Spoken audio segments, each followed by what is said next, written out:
Zoom का boomer हूँ मैं। चलिए स्टार्ट करते हैं फिर आज का। फर्स्ट टॉपिक का नाम लिखिए सर जरा। आपने sir sir am I audible? Online class? कुछ सर सर यस। तो आपने सर वो क्रिस्ट कौन बताया था सर आपने Christ please silence. Yes. Sir आपने रिपीट। क्रिस्ट कौन बताया था Christ Christ Christ. Christ. Yes sir yes. Yes Christ. क्या पूछना चाह रहे हैं आपसे? सर वो आपने क्या बताए थे मतलब मैं भूल गया आपने क्या अच्छा, बताया बिफोर क्राइस्ट था एंड एनो डोमिनी। वो क्राइस्ट के बर्थ से कैलेंडर बनते हैं, तो क्राइस्ट का बर्थ है वो जीरो मान लेते हैं एक तरह से। वो जीरो का कंसेप्ट बताया था कि नहीं था उनके पास, तो उन्होंने क्राइस्ट को मान लिया था स्टार्टिंग पॉइंट। तो उससे पीछे बिफोर क्राइस्ट, आगे एनो डोमिनी। बिफोर क्राइस्ट तो में जो ईयर्स हैं वो उल्टे चलते हैं और आगे असेंडिंग ऑर्डर में चलते हैं। ठीक है, एक करेक्शन कर लीजिएगा सभी। कार्बन डेटिंग में C14 यूज होता है, ठीक है, नॉट C13। C13 एक अलग ही स्पेक्ट्रोस्कोपी है, ठीक है, वो चीजों की कॉम्पोजिशन पता करने की काम आती है। स्पेक्ट्रोस्कोपी याद रखिएगा, कभी भी किसी चीज की केमिकल कॉम्पोजिशन जाननी हो तो वो स्पेक्ट्रोस्कोपी से यूज करते हैं। ठीक है, स्पेक्ट्रोस्कोपिक टेक्निक्स होती हैं वो यूज करते हैं। आप इतना ही जानिए, आपके लिए इतना ही बहुत है। ठीक है, पेपर में क्वेश्चन आ जाता है, बेसिक साइंस का क्वेश्चन है। ठीक है, प्लस 1 प्लस 2 के अगर आप साइंस पढ़ेंगे तो उसमें भी दे रखा है कि किसी भी चीज का केमिकल कॉम्पोजिशन जानना है तो स्पेक्ट्रोस्कोपी होता है, टेक्निक्स कुछ टेक्निक्स होती हैं वो यूज करते हैं। राइट, तो अब स्टार्ट करेंगे। फर्स्ट टॉपिक है इंडिया। हाइफन लगाएंगे। India geographical features. India hyphen लगाएंगे, geographical features and their implications on history. India geographical features and their implications on history.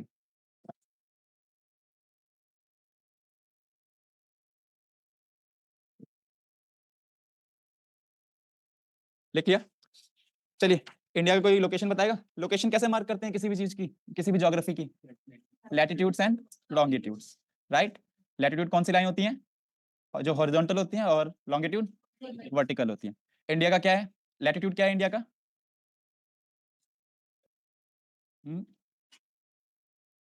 Latitude नीचे से शुरू होता है ना, तो पहले लैटिट्यूड सबसे कम वाला बोलते हैं, फिर ज्यादा ऊपर जाता है ना। आप ऐसे याद रखिए, 8 to 38। ठीक है, वैसे स्पेसिफिक है 8 डिग्री 4 मिनट्स, 37 डिग्री 6 मिनट्स। ठीक है, कोई स्टेट पीसीएस का एग्जाम लिखेगा तो उसमें स्पेसिफिकली पूछ भी लेते हैं। ठीक है, 8 डिग्री 4 मिनट्स 37 डिग्री 6 मिनट। अगर कैजुअली याद रखना है तो 8 to 38, 30 का गैप होता है। ऐसे ही लॉन्गिट्यूड नापते हैं। लॉन्गिट्यूड क्या है इंडिया के?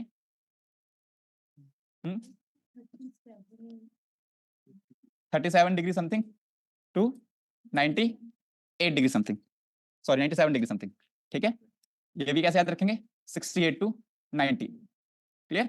8 to 38 एंड 68 to 98। 30 का दोनों में गैप है। ठीक है, स्पेसिफिकली आपको याद रखना है तो स्पेसिफिकली है 68 degree 7 minutes to 98 degree 25 minutes. Clear ये? ठीक है, अगर आपको मेन से मेंशन करना है तो आप अप्रॉक्स लिख के 8 to 38 लिख सकते हैं। ठीक है, कोई उसमें कोई वो प्रॉब्लम की बात नहीं है। तो ऐसे याद रखिएगा, एक याद कर लीजिए, बाकी दोनों में 30 का गैप है। ठीक है, दोनों में 30 का गैप है। वो वर्टिकल एक्सटेंट क्या है इंडिया का? वर्टिकल एक्सटेंट वो ऊपर से इंदिरा पॉइंट से लेके नीचे तक कन्याकुमारी तक 3200 something kilometres. Right, and horizontal 2900 something kilometres. Right, specifically आपको लिखना है तो 3214 किलोमीटर एंड 2933 किलोमीटर। क्लियर? ये north south extent 3214 kilometre and east west extent 2933 kilometre. Clear? ये अच्छा, ये कम ज्यादा क्यों? डिग्री तो 30 दोनों में गैप है ना? बताया अभी 30 डिग्री का गैप है, कम ज्यादा क्यों है? Yes yes, shape of earth. Right, shape of earth explain करेंगे थोड़ा सा? यस इक्वेटर से जो है वो गोल है, मतलब फ्लैट है, यस, और पोल है। बल्ज्ड। ठीक है, ये तो आपने बता दिया। आप वो मेन पॉइंट नहीं ना पकड़ रहे इसका अभी। स्पेसिफिकली क्या क्या रीजन है इसका? वो तो बल्ब समझ में आता है कि अर्थ राउंड राउंड घूम रहा है, तो अर्थ का इक्वेटर जो, हाँ, नहीं नहीं, वो उनका एक्सटेंट का डिफरेंट होने का कारण। अंदर से ग्रेविटी पुल लग रही है और बाहर से सेंट्रीफ्यूगल फोर्स है। देखिए ये भी नहीं है, देखिए ध्यान रखिए। हाँ, ठीक है, थोड़ा आपने पकड़ लिया, देखिए ऐसा कुछ शेप है अर्थ का, राइट, ठीक है, ऐसा ही कुछ होगा। एप्पल ऑरेंज का शेप बन जाता है ना, थोड़ा बल्ज आउट ऑरेंज, अगर ऊपर से दबा दें तो वो अर्थ का शेप बन जाता है एक तरह से, ठीक है। तो लैटिट्यूड तो ऐसे जाता है सारा का सारा, है ना, तो इनके बीच में डिफरेंस चेंज नहीं होता, ठीक है, ये सेम डिफरेंस रहता है। लेकिन जो लॉन्गिट्यूड्स हैं ऐसे जाते हैं ना,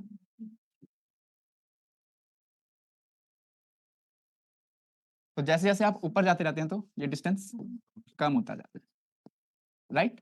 तो इसलिए जो नॉर्थ साउथ एक्सटेंट है वो 3200 किलोमीटर है, ईस्ट वेस्ट जो है वो 2900। क्लियर ये, ठीक है।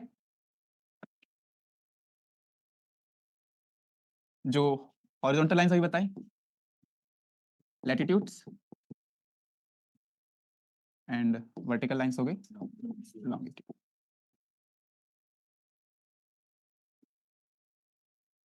क्लियर है, ठीक है।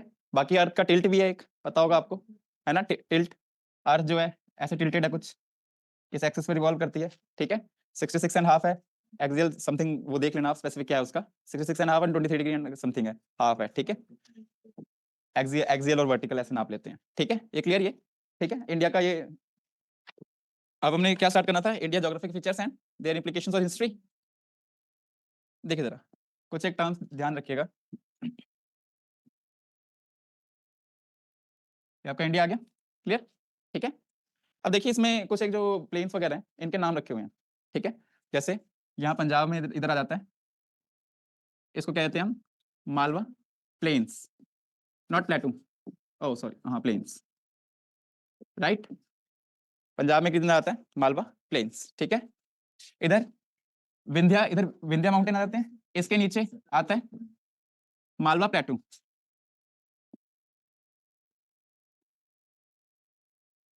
ठीक है। दो मालवाज है इंडिया में, मैं काफी टाइम तक कंफ्यूज रहा था कि मालवा प्लेन कहाँ है और मालवा प्लेटू कहाँ है, ठीक है, तो ये मालवा प्लेटू है इधर नीचे, इधर ऊपर मालवा प्लेन्स है, क्लियर ये, ठीक है। ये जो केरला वाला रीजन आ जाता है इसको हम कहते हैं मालाबार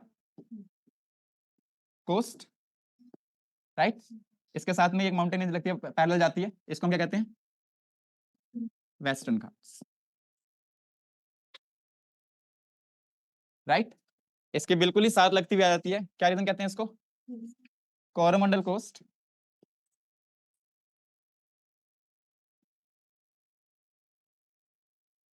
इसके साथ जो माउंटेन रेंज लगती है उसको क्या कहते हैं, ईस्टर्न घाट्स,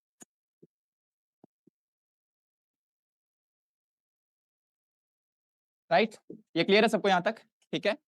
पंजाब के आसपास मालवा प्लेन्स, ठीक है, काफी झगड़ा हुआ है इसके लिए भी हिस्ट्री में, ये मालवा प्लेटू, इसके लिए भी बहुत झगड़ा हुआ है, Malabar coast, western Ghats, Coromandel coast and eastern Ghat, ये क्लियर यहाँ तक, ठीक है। नेक्स्ट जो आ जाता है हमारे पास गोवा वाला जो एरिया है उसको हम कहते हैं कोंकण कोस्ट,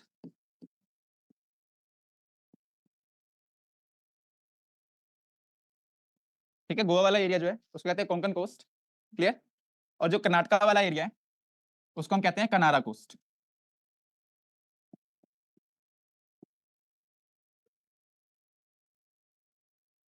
राइट, कोंकण, कनारा, उसके नीचे मालाबार, क्लियर ये, ठीक है।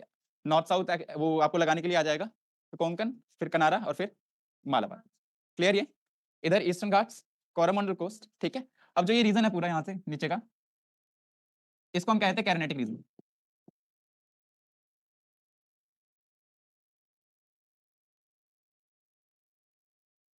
क्लियर ये जो पूरा नीचे का रीजन है इसको हम कहते हैं कैरेनेटिक रीजन, ठीक है, ध्यान रखिएगा, अंग्रेजों ने नाम दिया हुआ है, ज्योग्राफी ऐसे बांटी हुई इन्होंने, ठीक है, सर कैरेनेटिक रीजन।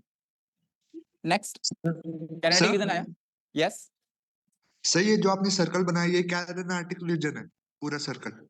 कैरेनेटिक रीजन कह देते हैं इस पूरे सर्कल को ना, साउथर्न इंडिया के पार्ट को, thank you sir, thank you. ठीक है, कैरेनेटिक रीजन कहते हैं, ठीक है। कई बुक्स में स्पेसिफिकली सिर्फ इस साइड को भी कैरेनेटिक रीजन कहा गया है, ठीक है, गलती नहीं है, आप ये पूरे को भी कैरेनेटिक रीजन रेफर कर सकते हैं, ठीक है, क्लियर ये कैरेनेटिक रीजन, ठीक है। अब इसके सर पे आएंगे थोड़ा सा, इधर का रीजन, इसको हम कहते हैं नॉर्दर्न सरकार्स, देख लीजिए, पहले ड्रॉ कर लीजिएगा बाद में। इसको कहते हैं नॉर्दर्न सर्कार्स। क्लियर है? ठीक है। और जो यहीं पे एक पतली सी स्ट्रिप है ओडिशा के पास की, ठीक है, ओडिशा के कोस्ट पे जो पतली सी स्ट्रिप है, इसको हम क्या कहते हैं? उत्कल प्लेन्स।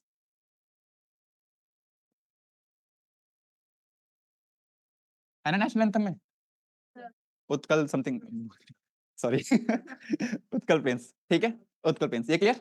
ठीक है। ये जो पूरा रीजन आ गया इधर से, ये Gangetic plains, Indo Gangetic plains कह देते हैं, अगर ये पूरा कंबाइन कर लें यहाँ से यहाँ तक तो। ठीक है, 3 मेजर रिवर्स हैं इंडियन प्लेन्स की, कौन कौन सी है? इंडस, गंगा और ब्रह्मपुत्र। क्लियर ये 3 चीजें?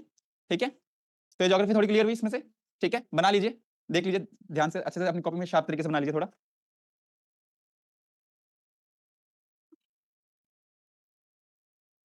यस, अच्छा देख लो, ये इंडिया का रफ मैप है, ठीक है, दोबारा बता देता हूँ। ठीक है, ज्योग्राफिकल फीचर्स है इंडिया की। तो पहला पंजाब प्लेन्स में इधर बीच में आता है मालवा प्लेन्स, ठीक है, मालवा प्लेन्स। इधर विंध्या के नीचे आता है सॉरी मालवा प्लेटू, ठीक है। नहीं नहीं, ये एक मिनट, ये विंध्या के नीचे नहीं आता, आप सिंपल ये रखिए, मालवा प्लेटू कहते हैं इसको, ठीक है, इस रीजन को मालवा प्लेटू कहते हैं। नेक्स्ट गोवा का जो कोस्ट है उसको हम कहते हैं कोंकण कोस्ट, ठीक है। नेक्स्ट उसके नीचे कोंकण कोस्ट के नीचे कर्नाटका का जो कोस्ट है उसको हम कहते हैं कनारा कोस्ट, क्लियर। और उसके नीचे जो आता है हमारे पास उसको हम कहते हैं Malabar coast, clear. Malabar coast के पैरेलल जो माउंटेन रेंज चलती है उसको हम क्या कहते हैं? वेस्टर्न घाट्स, ठीक है। उसके सामने ही बिल्कुल अपोजिट में जो कोस्ट है उसको कहते हैं कोरोमंडल कोस्ट, ठीक है। जो माउंटेन रेंज जा रही है उसको हम कहते हैं ईस्टर्न घाट्स, ठीक है। अभी जो ये पूरा साउथ का रीजन है इसको हम क्या कहते हैं? कैरेनेटिक रीजन, ठीक है। और ये जो ऊपर का रीजन है पूरा इसको हम कहते हैं हिंदुस्तानी रीजन, ठीक है। ऊपर का जो रीजन है उसको हम कहते हैं हिंदुस्तानी रीजन। ये कैरेनेटिक रीजन पता चला क्या हुआ? पूरा साउथ का जो है वो कैरेनेटिक रीजन हो जाएगा, ठीक है। कैरेनेटिक के ठीक ऊपर नॉर्दर्न सर्कार्स, ठीक है, ईस्ट में ओडिशा वाला रीजन है, कलिंगा वाला रीजन, ठीक है, नॉर्दर्न सर्कार्स, ठीक है। और इसके साथ इसके बीच में एक पतली सी स्ट्रिप है जो ओडिशा का कोस्ट है, उसको हम कहते हैं उत्कल प्लेन्स। क्लियर ये? ठीक है। ज्योग्राफिकल फीचर्स इंपॉर्टेंट है काफी, है आपको लगाने आ सकते हैं ईस्ट टू वेस्ट या नॉर्थ टू साउथ, ठीक है। तो ये थोड़ा रफ है डायग्राम, लेकिन आपको आप मैप में देखेंगे तो और मिल जाएंगे आपको फीचर्स। क्लियर ये? ठीक है।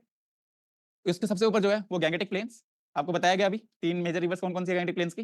Indus, Ganga and Brahmaputra. Clear ये? ठीक है, बना लिया हुआ डायग्राम आपने सबने? बना लो बना लो। ये रहे वेस्टर्न घाट्स मालाबार कोस्ट के पहले। यस, नहीं नहीं गुजरात में नहीं है, केरला, ये रहे केरला, कर्नाटका, महाराष्ट्र तक जाते हैं, गुजरात भी पहुंच जाते हैं। अच्छा, थोड़ा ज्यादा वो क्राउडेड हो गया ना डायग्राम।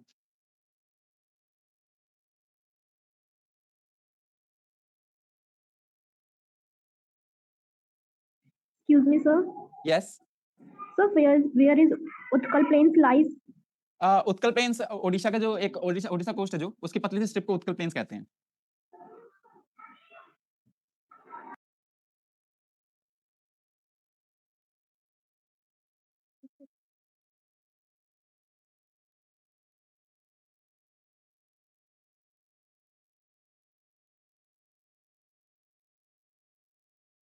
बना लिया डायग्राम?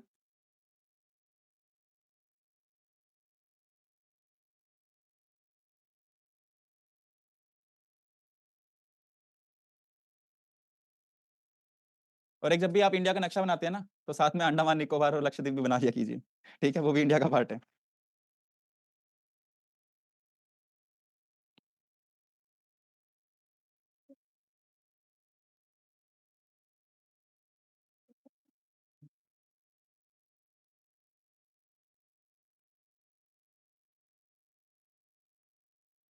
आगे चलें। हाँ हाँ, उस पूरे रीजन को वो कैरेनेटिक रीजन कहते हैं ना। कैरेनेटिक वॉर्स हैं 3, आप मॉडर्न में पढ़ेंगे। ये क्लियर है? अब जहाँ वेस्टर्न घाट और ईस्टर्न घाट मिलते हैं, क्या क्या क्या नाम है उस रीजन का? आपने पढ़ा होगा। हाँ, नीलगिरीज, नीलगिरीज पे दोनों मिल जाते हैं, ठीक है। ऐसा है ना, ये वेस्टर्न घाट हो गया, ये ईस्टर्न घाट हो गया, यहाँ पे मिलते हैं, ये नीलगिरीज हो जाता है, ठीक है। और इसके नीलगिरीज वेस्टर्न घाट्स को ही महाराष्ट्र में सह्याद्रीज भी कहते हैं, ठीक है।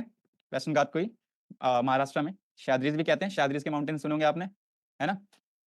नीलगिरीज, वेस्टर्न घाट, ईस्टर्न घाट। क्लियर? ये वेस्टर्न घाट काफी इंपॉर्टेंट है ना? हॉटस्पॉट है बायोडाइवर्सिटी, है ना? इंडिया में 4 हैं, कौन कौन से? आप न्यूज़ पेपर नहीं देखते क्या? इंडिया में 4 बायोडाइवर्सिटी हॉटस्पॉट्स हैं, कौन कौन से हैं? हाँ, अंडमान निकोबार है, सुंदरलैंड में आ जाते हैं, ठीक है, एक हो गया। कश्मीर में तो कुछ है ही नहीं। वेस्टर्न घाट हो गया, 2 हो गया। हाँ, अब ऐसे सारे स्टेट्स का नाम ले देंगे तो कोई ना कोई तो आ ही जाएगा।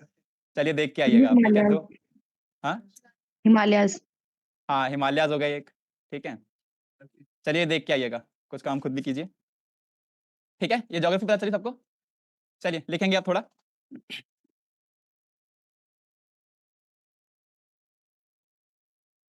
वो कार्बन 14 सबने करेक्ट कर लिया ना, ठीक है?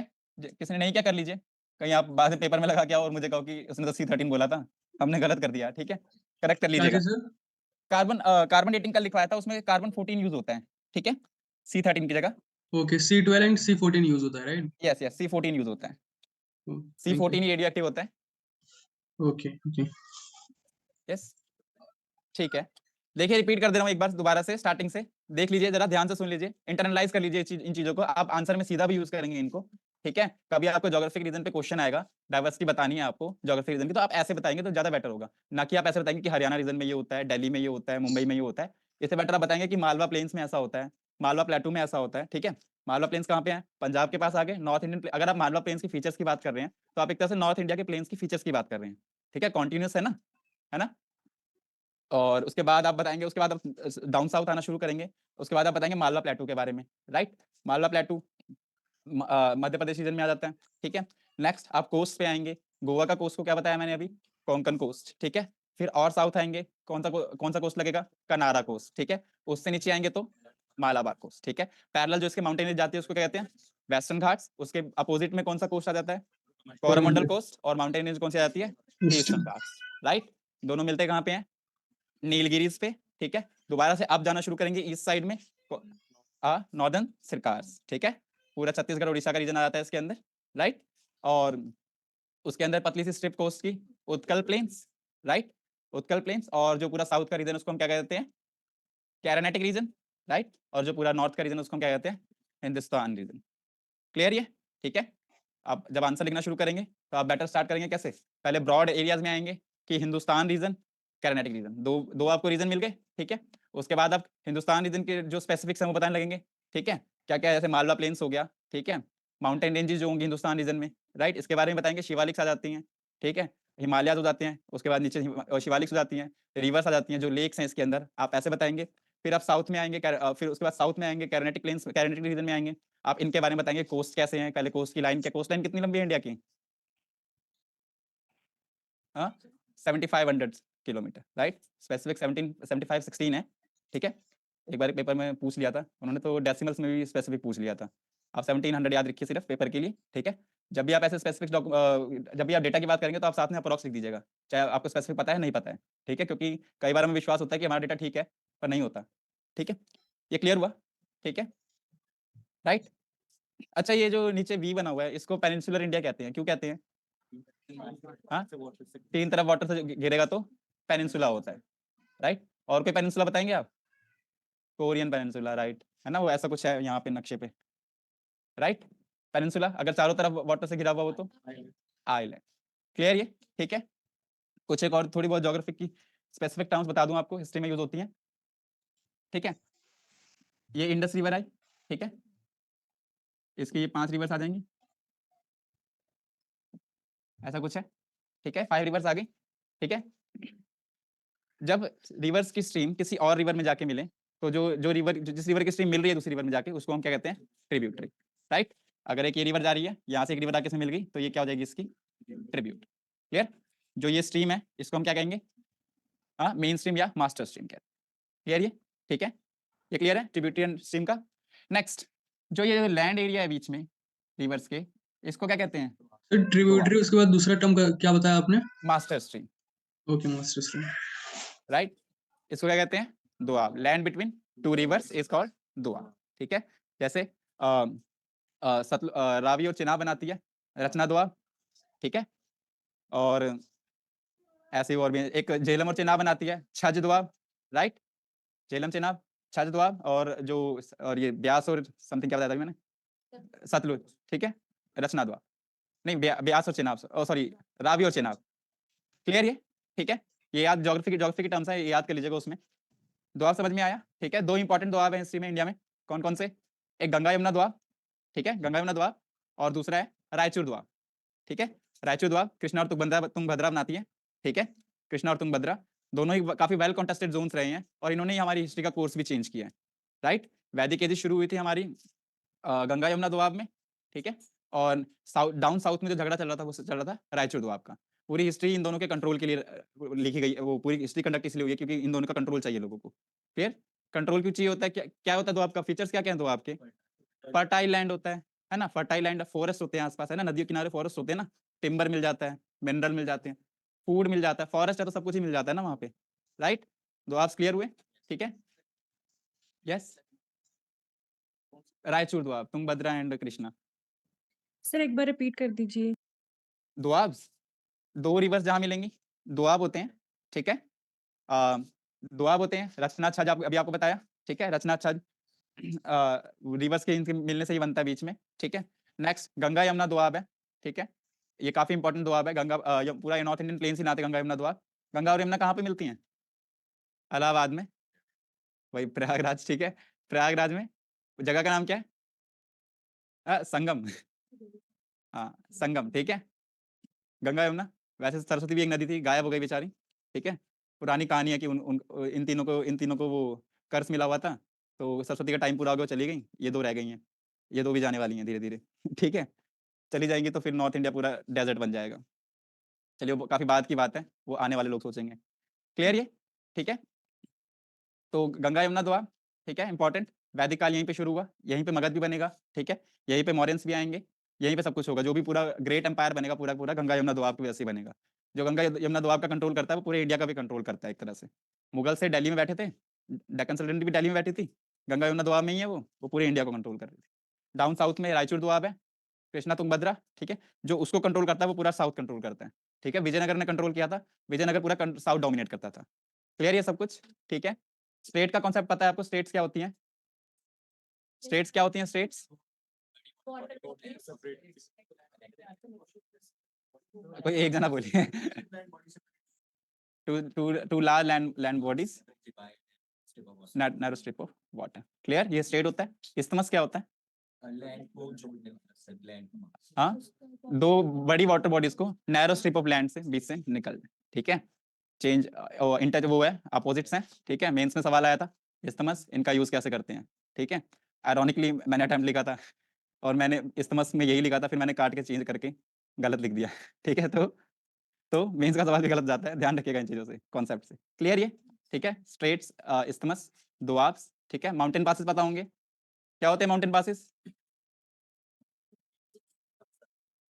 जो नैरो पाथवे माउंटेन्स के वो अराउंड एक्सेस देते हैं, क्लियर, माउंटेन पास, क्लियर ये सबको यहाँ तक, ठीक है। चलिए थोड़ा सा लिखेंगे,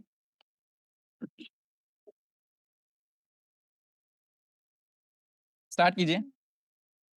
it is generally said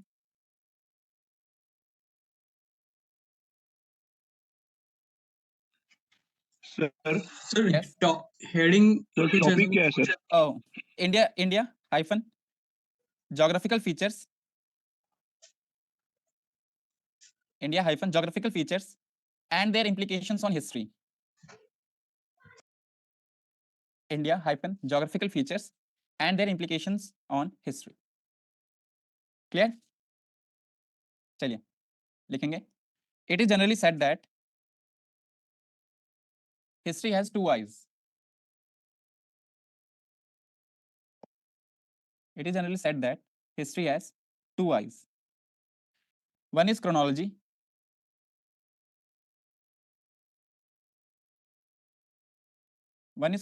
and other is geography। कल बताया था आपको इसके बारे में, one is chronology, other is geography। In particular,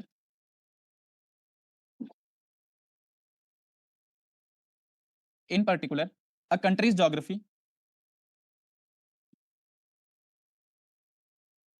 A country's geography largely determines its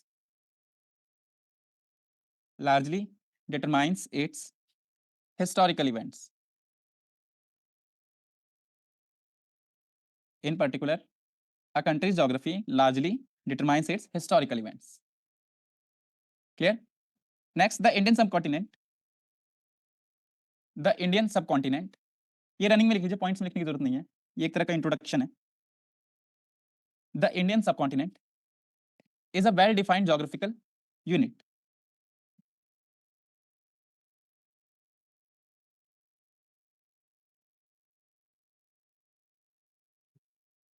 The Indian subcontinent is a well-defined geographical unit.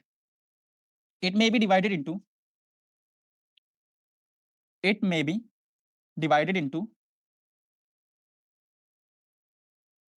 three major regions.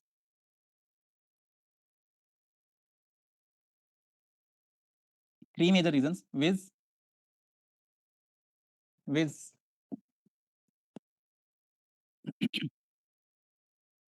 पहला लिखिए A, the Himalayan mountains.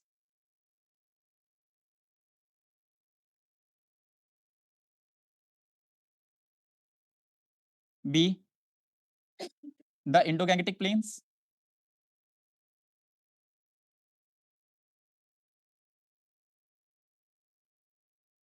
Third one क्या होगा? Third one yes, बोलो बोलो.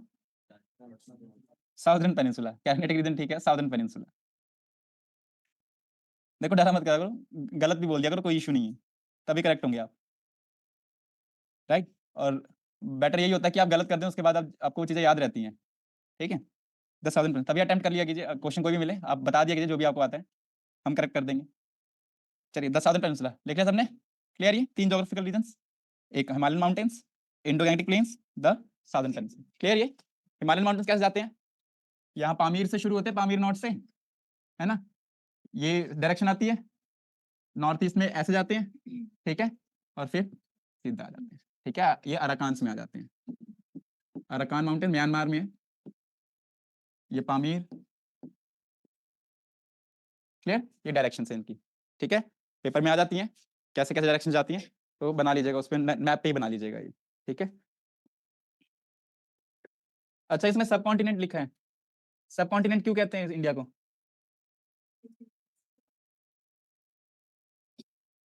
सोचिए जरा. Sir, because of its size, because continent के half size होता है इंडिया का. हाँ, साइज भी है एक तो रीजन. ठीक है, कि काफी बड़ा सारा है ना. और क्या रीजन है? Sir, wide variety of geographical features. हाँ, wide variety of geographical features हैं. ठीक है, डिफरेंट सीजन्स हैं, राइट. बहुत सारी कंट्रीज आ जाती हैं. बेसिकली कॉन्टिनेंट्स होते कैसे हैं? एक कॉन्टिनेंट अगर ऐसा आता है, कैसा होता है? आइसोलेटेड सा होता है ना,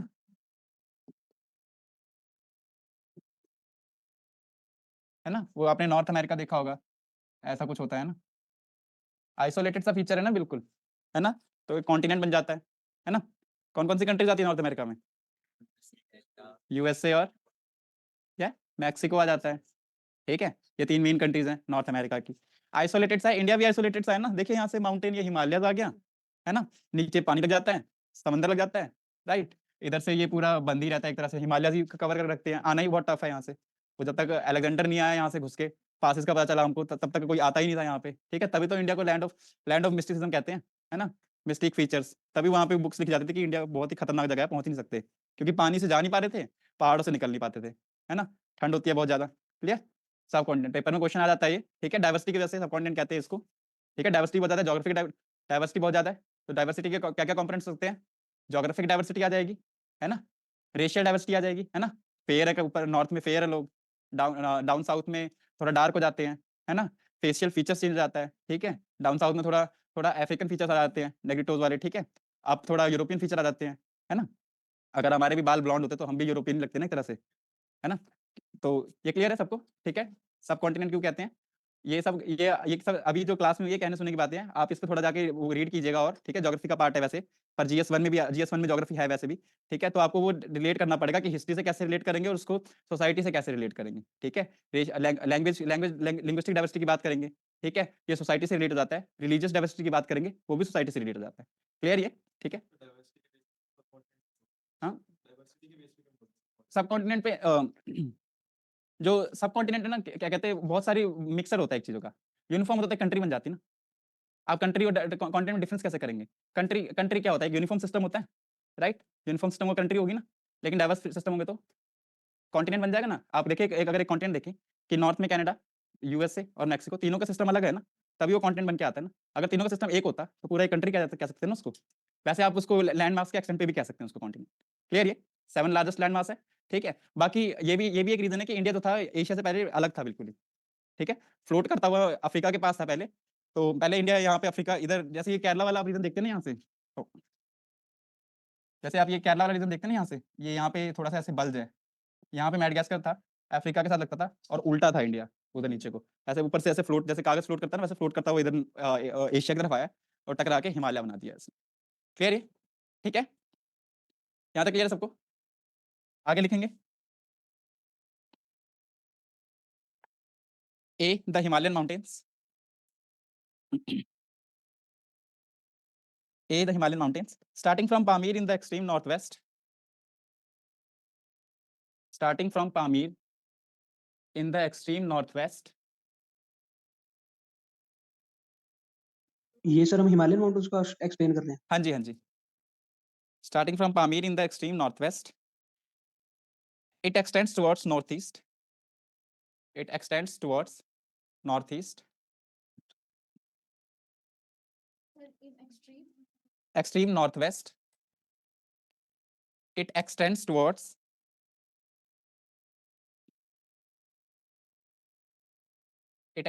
northeast, full stop. It acts as a natural wall, it acts as a natural wall and protects the country, it acts as a natural wall and protects the country against the cold Arctic winds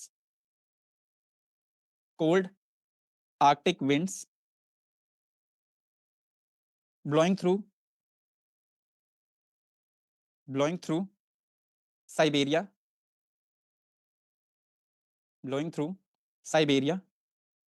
and keeps North India warm,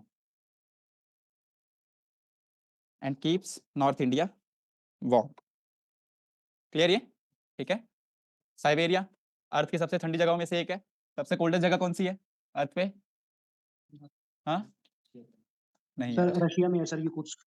हाँ Siberia Russia में ही आता है। No, Ladakh.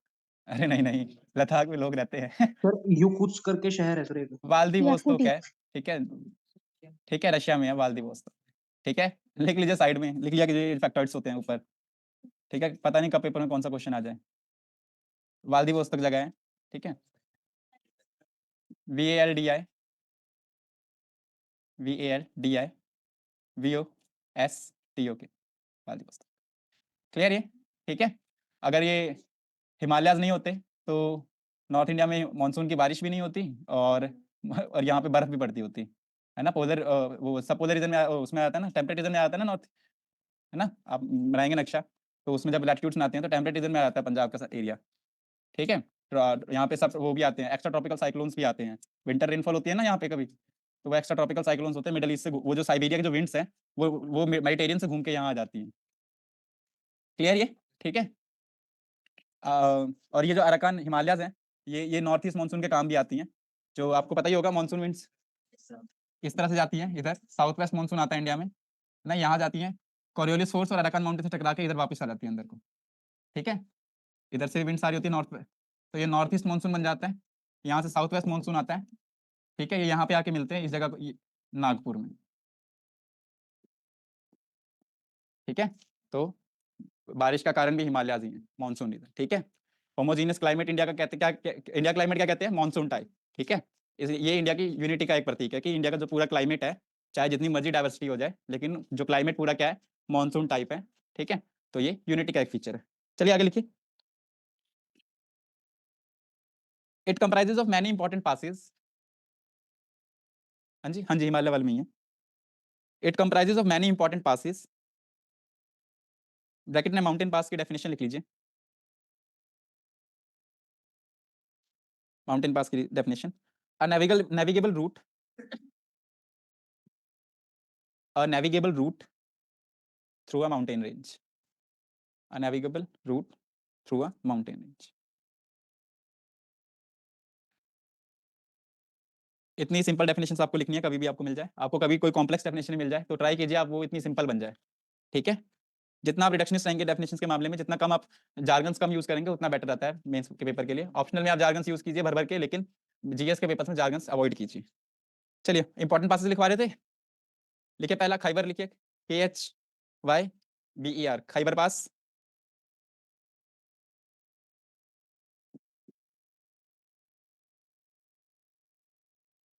Khyber Hind कुश में है ये, खैबर हिंद कुश। Next बोलन, next is बोलन, Suleman range में है ये,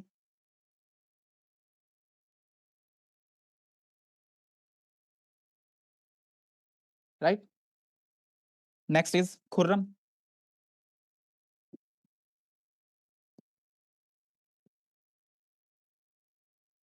किरथर में है ये, Kirthar range. Next is Gomal,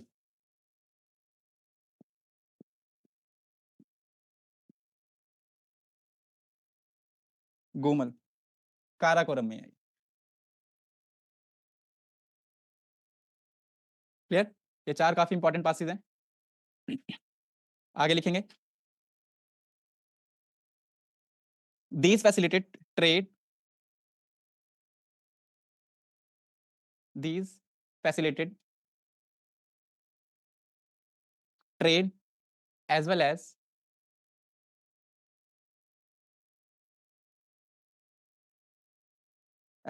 cultural contacts between, these facilitated trade as well as cultural contacts between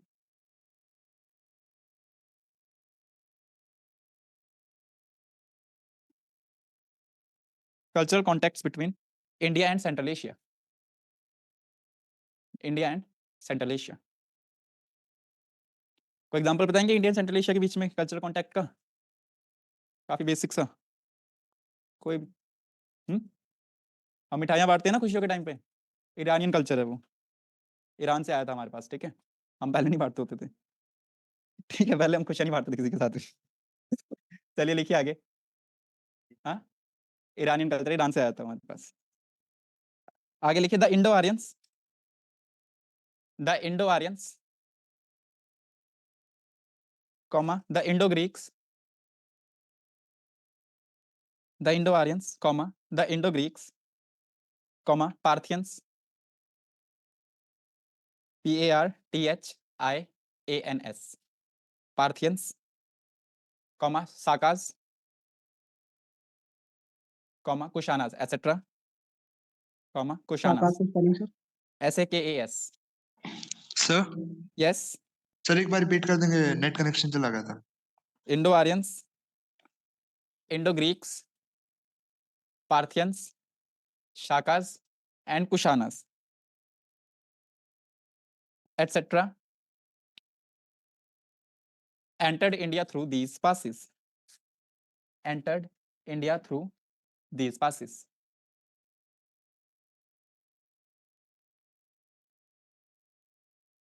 एक बार लास्ट लाइन रिपीट करना, last line. entered India through these passes। आगे लिखेंगे, Alexander of Macedonia, Alexander of Macedonia entered India through, Alexander of Macedonia entered India through Swat valley,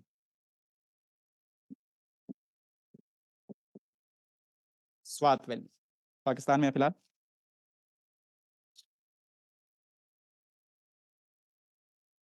आगे, the Karakoram highway, the Karakoram highway via Gilgit, via Gilgit is connected to Central Asia. The Karakoram highway via Gilgit is connected to Central Asia. तो फिलहाल हमें अभी Karakoram highway का fully access है नहीं, क्योंकि गिलगित और बाल्टिस्तान पीओके में है, पाकिस्तान में नहीं है। ठीक है, चलिए आगे लिखेंगे। ठीक है, connected to central Asia. Boundary line के नाम पता है ना आपको? पाकिस्तान के साथ क्या लगती है, क्या नाम है उस लाइन का? हाँ, पीओके, रेड क्लिफ लाइन भी कहते हैं, है ना? वो चाइना के साथ, हाँ, मैकमोहन। अरुणाचल में मैकमोहन लाइन है, ठीक है। और इधर कश्मीर की साइड में क्या है? LAC है, लाइन ऑफ एक्चुअल कंट्रोल। ठीक है, झगड़ा हमारा उसके लिए है, मैकडोनल्ड लाइन है कि जॉनसन लाइन है। ठीक है, तो अभी फिलहाल मेरे को ध्यान में नहीं है कि कौन सा हम क्लेम कर रहे हैं। जो ज़्यादा वाला है वो हम क्लेम कर रहे हैं। ठीक है, जो उनके लिए ज़्यादा है वो क्लेम कर रहे हैं। ठीक है, तो LAC। अफगानिस्तान का बाउंड्री का क्या नाम है? अफगानिस्तान लगता है ना इंडिया को, क्या नाम है? नहीं, Durand line.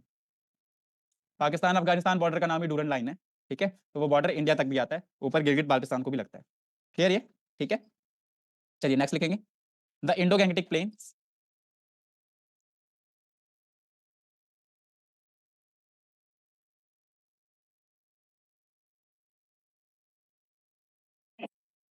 Indo-Gangetic plain. These are irrigated by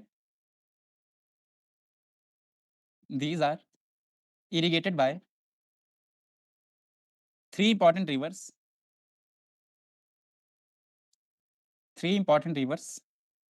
Hyphen Ganges, Indus and Brahmaputra.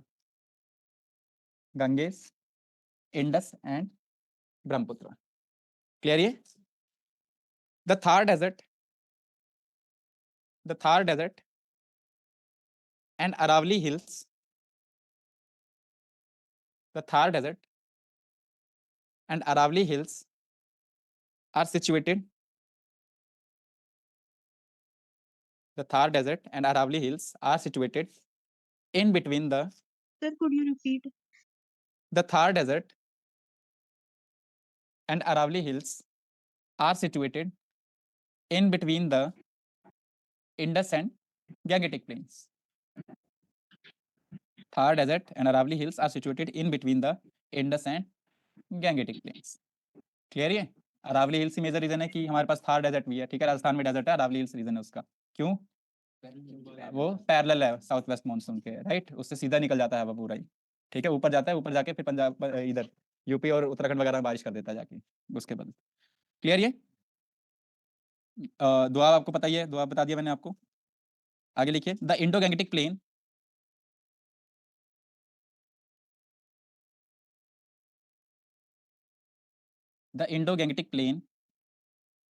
has contributed to the Indo-Gangetic plain has contributed to the rise of urban centers,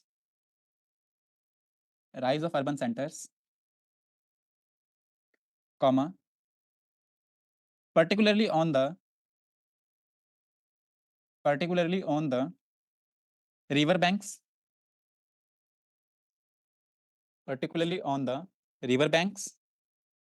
or at the confluence of rivers. River banks or at the confluence of rivers. कल बताया था आपको, urban centre ज़्यादातर reverse के आसपास क्यों वो originate होते हैं? रिसोर्सेज की वजह से। ठीक है, ट्रेड भी हो जाता है रिवर्स के थ्रू। ठीक है, और डिफेंस भी हो जाता है रिवर्स के थ्रू, क्योंकि एक साइड से तो अटैक हो ही नहीं पाएगा, राइट। लैंड भी फर्टाइल मिल जाता है, फॉरेस्ट भी होते हैं, और मेटल रिसोर्सेज जो सारे भी हैं वो रिवर के आसपास मिल ही जाते हैं। ठीक है, कन्फ्लुएंस ऑफ रिवर्स पे कौन सी सिटी बताई थी आपको कल? मेजर अर्बन सेंटर फर्स्ट, कल बताया था, मगध बताया था ना, पाटलिपुत्र, है ना। 3-4 रिवर के कॉन्फ्लुएंस पे, सोन पुनपुन समथिंग जो भी है। ठीक है, तो कॉन्फ्लुएंस पे एक वो हो गया। इंडस के कॉन्फ्लुएंस पे इंडस वैली सिविलाइजेशन ही आ गई पूरी, first earliest urbanization in the world. चलिए आगे लिखेंगे। हरप्पन कल्चर, यस, हाँ जी, इसी में। Harappan culture flourished in the Indus Valley. Harappan culture flourished in the Indus Valley.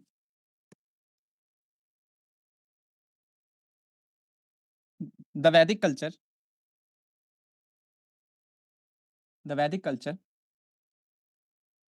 prospered in the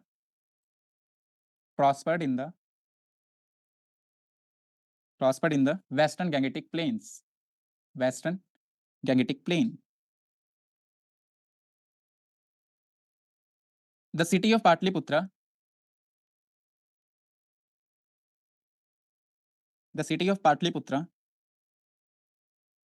had remained the capital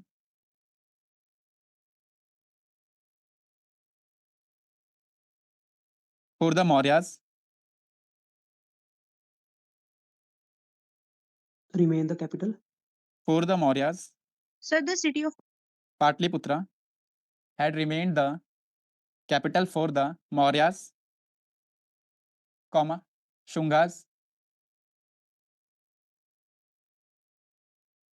and other kingdoms.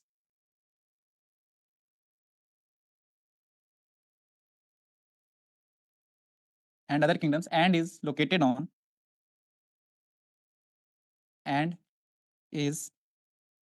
on confluence of Sone and Ganges.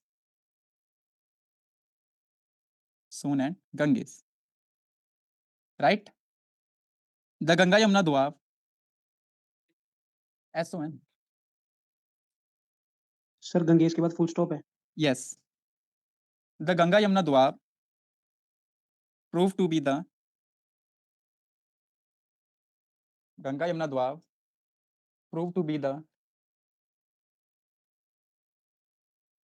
most coveted and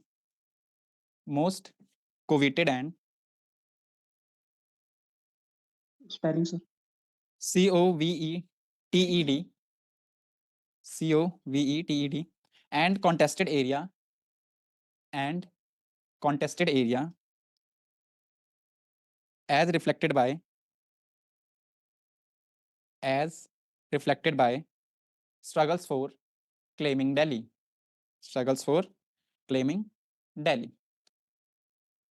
Right? Historically Delhi के लिए struggles में सारे के सारे है ना. वो जो जयचंद थे first stator of India, right, उनको भी गंगा यमुना दोआब ही चाहिए था, तो उन्होंने गौरी को इनवाइट किया कि पृथ्वीराज चौहान को आके झगड़ा करो उनसे, और उसे लगा था कि वो जीत जाएगा, तो फिर मेरी लॉयल्टी से खुश होकर मेरे को ही दे देगा ऊपर का दोआब रीजन, तो फिर वो हार गया पहले तो बेचारे को डर लगा थोड़ा, फिर उसने वापस बुलाया उसको, फिर वो वापस आया, फिर वो जीत गया, उसे लगा अब तो मिल जाएगा, है ना, रिवॉर्ड तो मिलना चाहिए ना लॉयल्टी का, फिर उसे रिवॉर्ड मिला, गौरी ने उससे पैसे ही मांग लिए कि वार फाइनेंस कर पूरी, वो बेचारा करता ही क्या, सुसाइड ही कर गया वो, ठीक है. तो बुरा करने वाला बुरा हो ही जाता है एंड में. सर यस, सर ये गंगा यमुना दोआब दिल्ली के पास बनता है. ये पूरा रीजन ही दोआब कहते हैं ना, जहां तक गंगा जमुना एक साथ पैरेलली चल रही है ना, उसके बीच के एरिया को दोआब कह देते हैं. इलाहाबाद तक जाता है, इलाहाबाद में संगम में मिल जाता है जाके. क्लियर? ओके सर, मतलब दिल्ली मतलब कई सारे एरिया इंक्लूड होते हैं गंगा यमुना हाँ, स्पेसिफिकली ये नहीं है कि इसी स्टेट में सिर्फ दोआब है, दोआब काफी एक्सटेंड होता है, ज्योग्राफिकल रीजन है, काफी वाइड जाता है, इंटर स्टेट है, हरियाणा में भी है, पंजाब में भी है, और ये उत्तरांचल में भी है, यूपी में भी है. क्लियर ये? Thank you. चलिए नेक्स्ट लिखेंगे, द साउदर्न पेनिनसुला.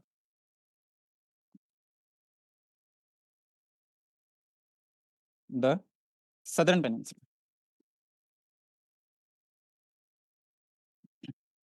लिखा? चलिए, the Vindhya and Satpura mountains, the Vindhya and Satpura mountains along with Narmada, the Vindhya and Satpura mountains along with Narmada and the Tapti rivers, Narmada and the Tapti rivers form the great dividing line between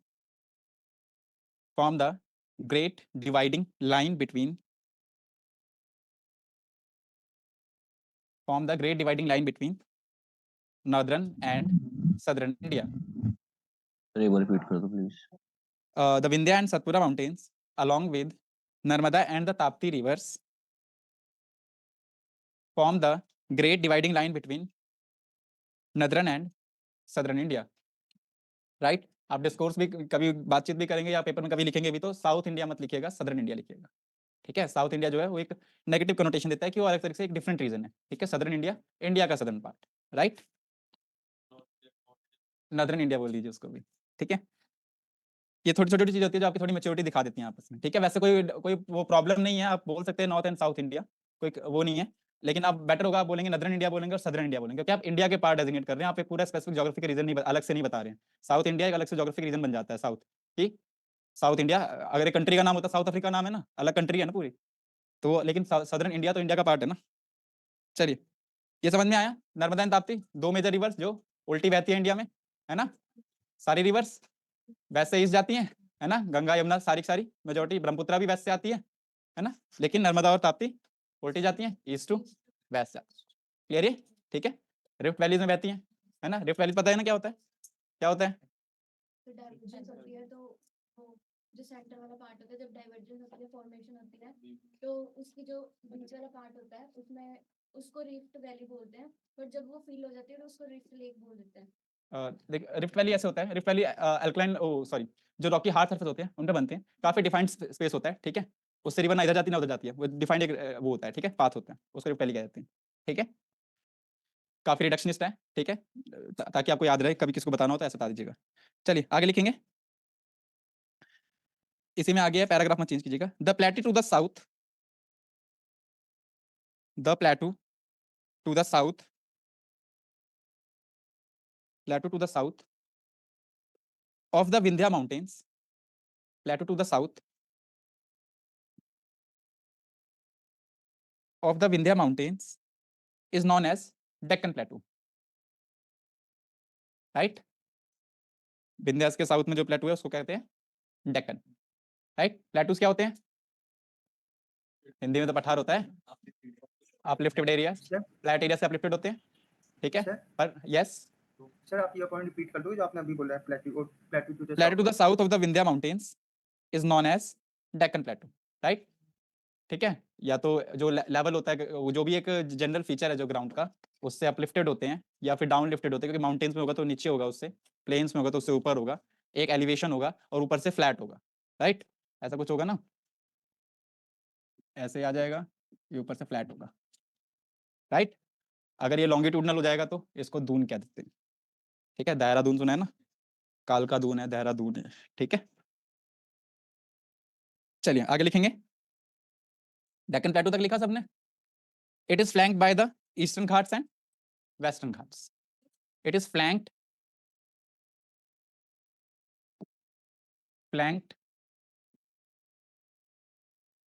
by the eastern Ghats and western Ghats.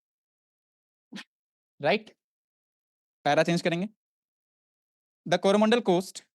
Sir yes, तो actually मैं net पे हो गया था, आप ये point repeat कर देंगे जो आपने भी लास्ट बोला है. It is flanked by eastern Ghats and western Ghats. लिख लिया सबने. ठीक है, डेक्कन प्लेटू बताया. डेक्कन प्लेटू काफी इंपॉर्टेंट है. औरंगजेब यहीं पे आए थे झगड़ा सॉल्व करने. ठीक है, और यहीं पे मर गए थे, वापस नहीं गए कभी. डेक्कन काफी कॉन्टेस्टेड एरिया भी रहा है. ठीक है, क्योंकि नॉर्थ और साउथ का डिवाइडिंग लाइन बनाता है. ठीक है, तो जो डेक्कन कंट्रोल कर लेता था वो साउथ भी कंट्रोल कर लेता था एक तरह से. ठीक है, कभी कंट्रोल में आया नहीं वैसे नॉर्थ के पूरे प्रॉपर्ली. आगे लिखेंगे. The Coromandel coast stands between the Coromandel coast stands between the eastern ghats and Bay of Bengal.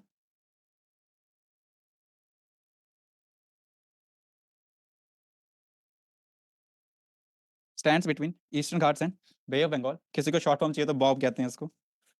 ठीक है, the western ghats run along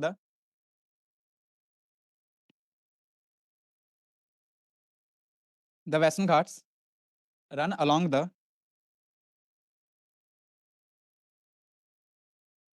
Arabian Sea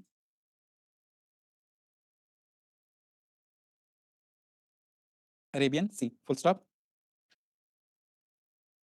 The land between these, the land between these are known as the land between these are known as Konkan up to Goa, Konkan up to Goa, and beyond that as Kanara, and beyond that as Kanara. Full stop. The southernmost part is called, क्या कहते हैं? Malabar coast. The southernmost part is called Malabar coast.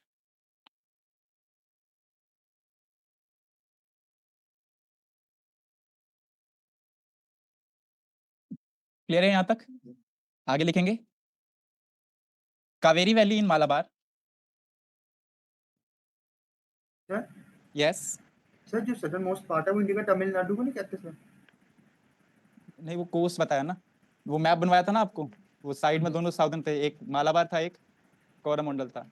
वो तमिलनाडु तो है ना, तमिलनाडु नीचे जो ऐसे वी शेप है, तमिलनाडु ऐसे लगता है ना, तो यहाँ कन्याकुमारी आ जाती है. यस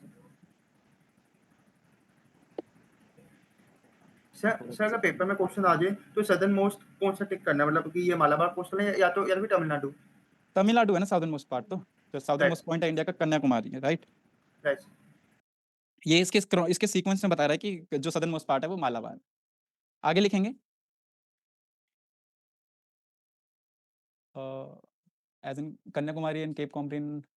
नहीं, कन्याकुमारी जगह का नाम है ना उसमें. केप तो वो होता है कि एक सी शेप सी सेक्शन होता है, उसके अंदर पानी आ जाए, वो केप हो जाता है. आगे लिखेंगे. अब वो केप्स डिफरेंट टाइप्स होते हैं. केप कॉमरिन हो गया, वो केप ऑफ गुड होप है अफ्रीका में, वहीं से घूम के वास्को डी गामा इंडिया आए थे. ठीक है, चलिए आगे लिखेंगे. Kaveri valley in Malabar.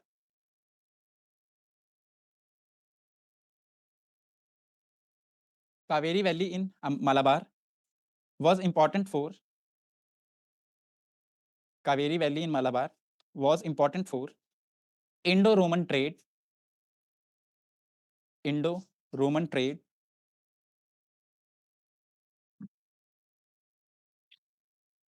लिखा Indo-Roman trade, whereas Palghat Pass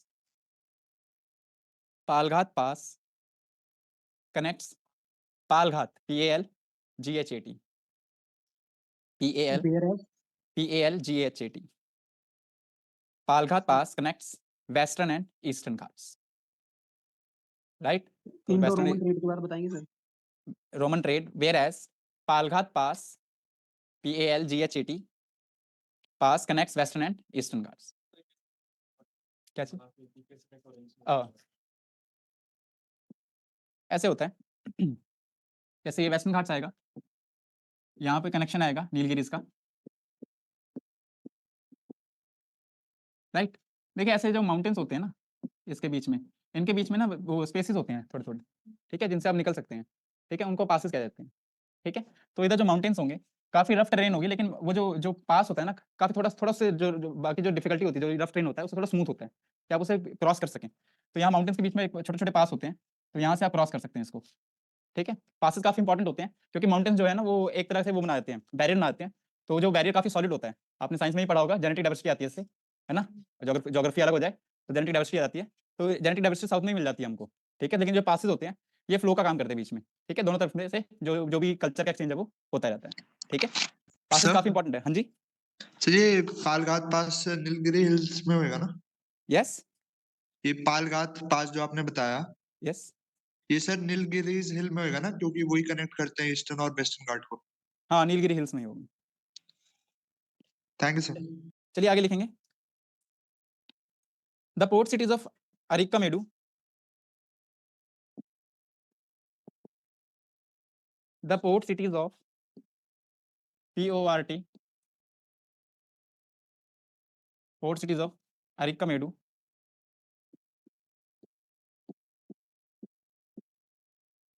मजाक नहीं उड़ाइए, नाम है वहां पे. ठीक है, मामलापुरम,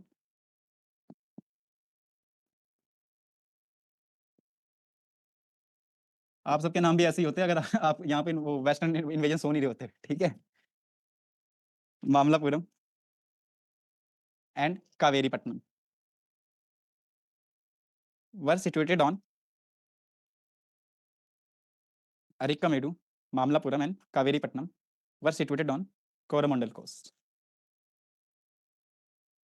ये सारी चीजें आप जितने भी इसमें नाम लिखवाए गए ना सारे आप नक्शे पे देख लीजिएगा एक बार जाके, काफी इंपॉर्टेंट है क्योंकि ये एनसीईआरटी में दिए हुए हैं, सीधा क्वेश्चन आया था पेपर में। ठीक है, नॉर्थ साउथ कैसे लग रहा है, ईस्ट वेस्ट कैसे लग रहा है, लोकेशन क्या है, आपसे अब लोकेशन का आइडिया रखिएगा कि लोकेशन कहाँ हो सकती है इसकी। ठीक है, सर उससे आपको पता चल जाएगा। यस सर जो आपने नीलगिरी बताया वो नीचे होगा या फिर ऊपर सर? ऊपर एज इन जैसा आपने बताया कि जहाँ वेस्टर्न घाट और ईस्टर्न घाट मिलते नहीं, हैं ये वहीं तो पर काफी हमारा नीलगिरी। रिडक्शनिस्ट डायग्राम है ना, जो मैंने बस समझाने के लिए ऐसे बनाया। नहीं, बीच में मिक्स है, बीच में हिल्स आ जाती हैं। ईस्टर्न घाट्स को भी कहीं कहीं नीलगिरीज कह देते हैं। अच्छा, तो मतलब जहाँ पर मिलते हैं उसको नीलगिरी नहीं बोलते सर? नहीं, इनका कॉन्फ्लुएंस पॉइंट को नीलगिरीज कहते हैं। नीलगिरीज जो है कॉन्फ्लुएंस पॉइंट फॉर्म करते हैं। ये नहीं कि कॉन्फ्लुएंस हो रहा तो उसको नीलगिरीज कह दिया, वो उनका नाम ही नीलगिरीज है, कॉन्फ्लुएंस पॉइंट बनाते हैं इसके बीच में। क्लियर? चलिए आगे लिखेंगे। Throughout history, para change करके, throughout history, yes, throughout history, comma, the region between Krishna and Tungabhadra, the region between Krishna and Tungabhadra, KRISHNA Krishna, Tungabhadra TUNGBHADRA Tungabhadra, that is Raichur Doab, that is Raichur Doab, Krishna and Tungabhadra, that is Raichur Doab, remained a bone of contention, remained a bone of contention between major kingdoms of the south, remained a bone of contention between the major kingdoms of the south. It gained its fame, it gained its fame under the reign of Satavahanas, it gained its fame under the reign of REIGN, reign of Satavahanas, full stop. Kaveri Delta formed the Kaveri Delta formed the seat of Chola power, formed the seat of Chola power. Clear? ये delta पता है ना सबको, delta क्या होता है? क्या होता है डेल्टा?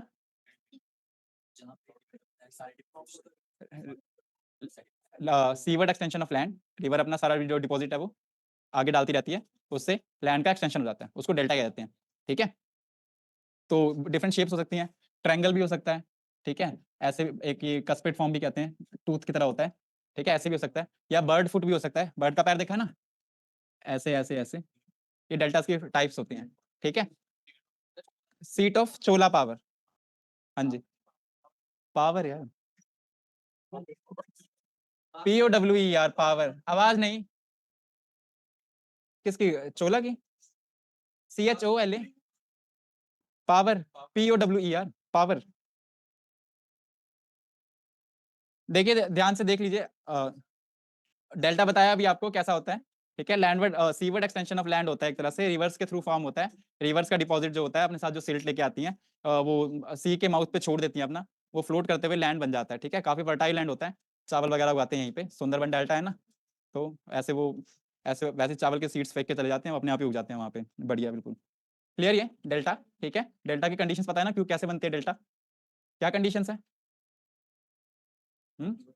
आपका ज्योग्राफी नहीं हुआ है क्या यार? क्या क्या कंडीशंस हैं? हाँ, ग्रेडियंट कम होना चाहिए रिवर का, राइट। चलिए सोचिए जरा, बताइए। नहीं, हाँ, फ्लो कम होना चाहिए, वही ग्रेडियंट, वही बात होगी ना। आवाज नहीं प्लीज। सर हाँ जी, अपनी ओल्ड एज में होनी चाहिए रिवर। नहीं नहीं, वो तो उनकी लाइफ होगी ना रिवर की, डेल्टा बता रहे हैं आपको अभी। ठीक है, एक तो ग्रेडियंट कम होना चाहिए, ठीक है, दूसरा लॉन्ग सर कोर्स होना टाइड्स चाहिए। कम आने चाहिए हाँ जी, सर, टाइड्स कम आने चाहिए कोस्टल एरिया में। हाँ, टाइड्स भी कम होनी चाहिए एक तरह से। अब वैसे नेसेसरी कंडीशन नहीं है, पर टाइड्स कम होंगे तो बेहतर होगा, लैंड जो वो डिपॉजिट होगा टूटेगा नहीं, ठीक है। तो एक तो ग्रेडियंट कम होना चाहिए, दूसरा लॉन्ग कोर्स होना चाहिए, है ना, काफी दूर से आएगी तभी तो सामान लेके आएगी अपने साथ, राइट। तो लॉन्ग कोर्स होना चाहिए। तीसरा, सर स्टेडी फ्लो होना चाहिए रिवर का। नहीं स्टेडी, ठीक है चलो ये कहने की बात हो गई। आगे देखिए, आगे लास्ट है कि उसमें बीच में कोई भी लेक्स नहीं होनी चाहिए रिवर पे, ठीक है। लेक्स होंगी तो डिपोजिशन वही हो जाएगा सारा का सारा, है ना, डेल्टा बनेगा ही, क्लियर है, ठीक है।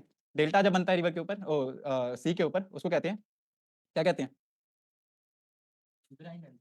हाँ, लैंड का मूवमेंट होता है सी के ऊपर, तो उसे क्या कहते हैं? चलिए देख के आइएगा, ठीक है। हाँ, आपको बताऊं चाहता हूँ, ए ग्रेडेशन प्रो ग्रेडेशन होती है, अब क्या क्या होती है वो आप देख के आइएगा, ठीक है, आपने ज्योग्राफी किया हुआ है। ए ग्रेडेशन और प्रो ग्रेडेशन दो टर्म्स हैं, ज्योग्राफिकल टर्म्स हैं, आप देख के आइएगा क्या होता है, ठीक है।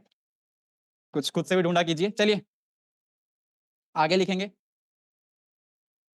टॉपिक का नाम है India, a land of unity in diversity. India, India a land of unity and unity in diversity. India a land of, sir yes, ये इसी टॉपिक में है या नेक्स्ट टॉपिक है? नेक्स्ट टॉपिक है ये, ठीक है। ये आपको ज्योग्राफिकल डाइवर्सिटी बता दी इंडिया की पूरी, a land of unity in diversity. चलिए यूनिफाइंग फीचर्स बताइए इंडिया के जरा क्या क्या है। अभी बताया, एक तो मैंने ही बताया क्या था यूनिफाइंग फीचर्स, मॉनसून, वेदर पूरे इंडिया का एक है। नेक्स्ट सोचिए जरा, डेली लाइफ में सोचिए क्या क्या यूनिफाइंग फीचर्स है। हम सारे ही रूल्स नहीं मानते, है ना, मास हम सबको ही लगता है इंडिया का वार्ड है। सर नहीं ऐसे नहीं कहना चाहिए। सर फेस्टिवल्स, तो यस, तुम लोग इंडिया का टाइम सेम है सर, जीएमटी सेम। हाँ, इंडिया का जो टाइम जोन है वो पूरे इंडिया का सेम है, आईएसटी नाम मानते हैं ना, यस ठीक है। क्या है लैटिट्यूड आईएसटी इंडिया का, किस लॉन्गिट्यूड पे आता है? वो तो 530 प्लस जीएमटी है ना, लॉन्गिट्यूड क्या है वो? 82 एंड, हाँ क्लियर ये, ठीक है। इंडिया का पूरा टाइम जोन सेम है, वेदर सेम हो गया, यूनिटी हो गई, ठीक है। फेस्टिवल्स मनाते हैं सारे, दीपावली पूरी इंडिया में मनाते हैं, होली पूरी इंडिया में मनाते हैं, राइट। तीन पॉइंट्स कम से कम 5 तो होने चाहिए आंसर लिखने के लिए, 2 और बताइए। हाँ, क्विज़िन तो डाइवर्सिटी होगी ना, डिफरेंट है। हाँ, हमें हमें हमें अब यूनिटी चाहिए ना, यूनिटी कैसे आ रही है?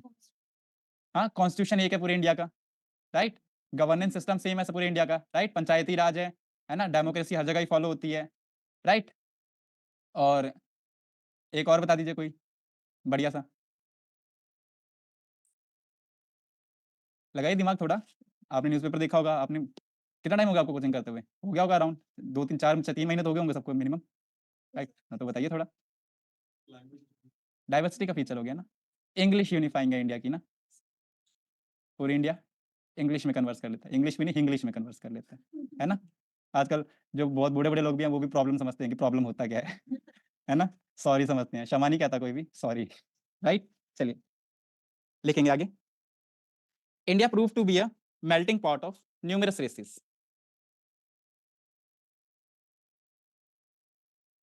India prove to be a melting pot of numerous races, clear. Bracket में लिख लीजिए, इंडिया में 4600 पॉपुलेशन ग्रुप्स मिलते हैं, लेकिन कोई भी आइडेंटिफाइबल है नहीं। इंडिया में 4600 डिफरेंट पॉपुलेशन ग्रुप्स हैं। Sir melting pot of numerous races, ठीक है, 4600 अप्रॉक्स लिख लीजिए उसका ब्रैकेट में, पॉपुलेशन ग्रुप्स हैं, राइट। ये काफी बड़ा पॉइंट है, ये इसी वजह से जो इंडिया वगैरह जो भी अपनी मेडिकल रिसर्च कर रही है अलग से, वो इसी वजह से कर रही है। एक इंडीजेन प्रोग्राम है, ठीक है। एक तो यूएस का ह्यूमन जेन प्रोग्राम था, वो पूरे ह्यूमन का पूरी वर्ल्ड के ह्यूमंस का जो जीनोम है सीक्वेंस कर रहे थे ताकि डिजीज वगैरह से प्रोटेक्शन कर सकें। लेकिन इंडिया में डाइवर्सिटी अलग है, इंडिया में जो भी मतलब वो लेवल्स है ना इंडिया में, वो सारे डिफरेंट है हर जगह, वैसे हर कंट्री में डिफरेंट होते हैं, लेकिन हमने डब्ल्यूएचओ के स्टैंडर्ड सारे मान रखे हैं तो हम सिर्फ उसी पे मानते हैं। तो लेकिन अब ये डिबेट हो रही है कि हमको स्टैंडर्ड्स चेंज करने चाहिए, क्योंकि हम जो है अलग अलग इंसान हैं, अलग अलग हमारे वो जो भी बॉडीली फंक्शंस हैं। जैसे प्यूबर्टी का एज भी इंडिया में थोड़ा डाउन है, नीचे को आता है, ऊपर नहीं आता जल्दी, वो 11-12 पे वेस्ट में हिट कर जाता है, यहाँ पे 14 तक भी हिट नहीं करता कई बार लोगों को, ठीक है। और यहाँ की टीनेजेस 19 पे नहीं खत्म हो जाती, कई बार लोगों की 22 तक भी आ जाती है, ठीक है। सर तो यस, सर मेल्टिंग पॉट की जगह हम सैलेड बॉल नहीं कह सकते? नहीं सैलेड बॉल मतलब सारे अलग थलग पड़े हैं, मेल्टिंग पॉट का मतलब सारे मिक्स होके एक साथ रहते हैं मिलजुल के, ठीक है। आगे लिखेंगे, सर एक बार लाइन रिपीट कर दीजिए। इंडिया प्रूव टू बी, लिख लिया ना सबने, India prove to be a melting pot of numerous races, full stop, sir different melting ethnicities. Sir melting pot में तो सर ऐसा नहीं हो जाएगा लाइक कि सब मतलब घुल मिल गए लाइक पर अपनी किसी की आइडेंटिटी नहीं है, तो सैलेड बॉल में तो सर ऐसा होता है ना कि लाइक सारे अपनी एक इंडिविजुअल आइडेंटिटी एंजॉय करते हैं। नहीं, ये वही वही पॉइंट बता रहे हैं ना कि यूनिटी कैसे आ रही है इंडिया के अंदर ना। यस, कि इंडिया सैलेड बाउल है, सैलेड बॉल है इंडिया भी, सैलेड बॉल की पूरी वो फ्रीडम है इंडिया को भी, लेकिन मेल्टिंग पॉट इसलिए है क्योंकि हमको पूरी यूनिटी भी दिखानी है ना इंडिया में, इंडिया यूनाइटेड भी तो है ना, है ना। आप अगर आप अपना रिलीजन फॉलो कर सकते हैं, सैलेड बॉल का कॉन्सेप्ट हो गया, ठीक है। डाइवर्सिटी दिखा रहा है। हाँ, वो देख वही बता रहा हूँ, रिलीजन जो है वो आपका सैलेड बॉल का कॉन्सेप्ट दिखा देता है, ठीक है। Different religions, different personal laws वगैरह हैं, ठीक है, ये आपका सैलेड बॉल कॉन्सेप्ट दिखाता है। लेकिन आप वो सब कुछ सब्जेक्ट है किसके, कॉन्स्टिट्यूशन के सब्जेक्ट है ना, है ना, कॉन्स्टिट्यूशन में रिस्ट्रिक्शंस दी उसके सब्जेक्टेड है, ठीक है। तो ये मेल्टिंग पॉट का कॉन्सेप्ट होगा, ठीक है। मेल्टिंग पॉट होना भी जरूरी है, दोनों का एक पूरा बैलेंस होना चाहिए, ठीक है। साम्यवाद कहते हैं, बुद्धिज्म की फिलॉसफी है, दोनों में बैलेंस होना चाहिए ताकि सोसाइटी जो है फंक्शन कर सके। सब अपनी चलाते रहेंगे तो फिर कैसे काम चलेगा, राइट। चलिए आगे लिखेंगे, डिफरेंट एथनिसिटीज, ब्रैकेट में लिखिए Aryans, different ethnicities,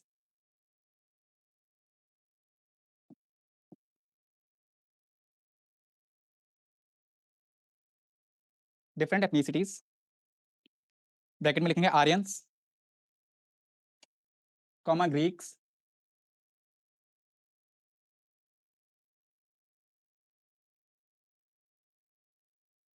Aryans, comma Greeks, comma सिंथियंस,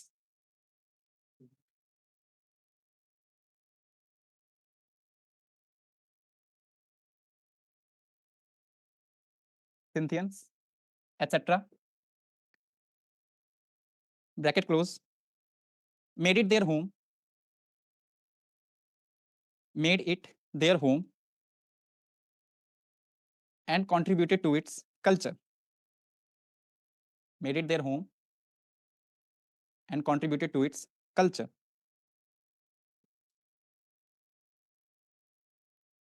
All these people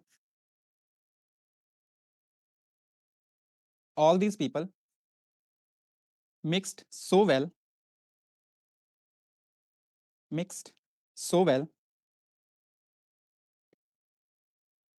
that none can be identified, none can be identified in their original form, none can be identified in their original form at present.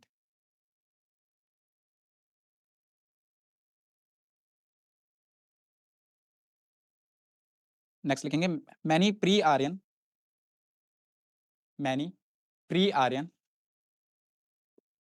और Dravidian terms, many pre Aryan और Dravidian terms occur in the Vedic